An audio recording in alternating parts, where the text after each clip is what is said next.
અમદાવાદ અને ગાંધીનગરની શાળામાં બોમ્બ હોવાના ઈમેલનો મામલો છે। અમદાવાદ અને ગાંધીનગરની શાળાઓમાં સર્ચ ઓપરેશન પૂર્ણ થયું છે। સ્કૂલોમાંથી કોઈ પણ બાધાજનક વસ્તુ નથી મળી। પોલીસ અને બોમ્બ સ્ક્વોડે શાળાઓમાં સઘન ચેકિંગ કર્યું। આવતીકાલે તમામ શાળાઓ રાબેતા મુજબ ચાલુ રહેશે। સપના માણસે જોડે સપના, લગભગ દર વખતની જેમ આ વખતે પણ કંઈ નથી મળી આવ્યું। આ કોઈક વ્યક્તિ છે એની કોઈ જાણકારી મળી રહી છે અને આવતીકાલે શાળાઓ રાબેતા મુજબ ચાલુ રહેશે।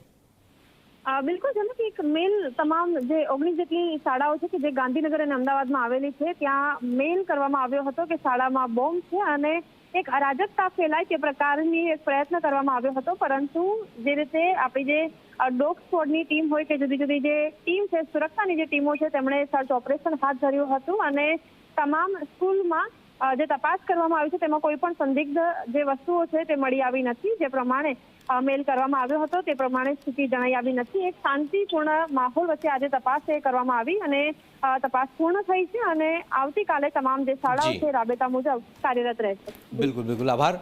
તો આવતીકાલે શાળા રાબેતા મુજબ ચાલુ રહેશે।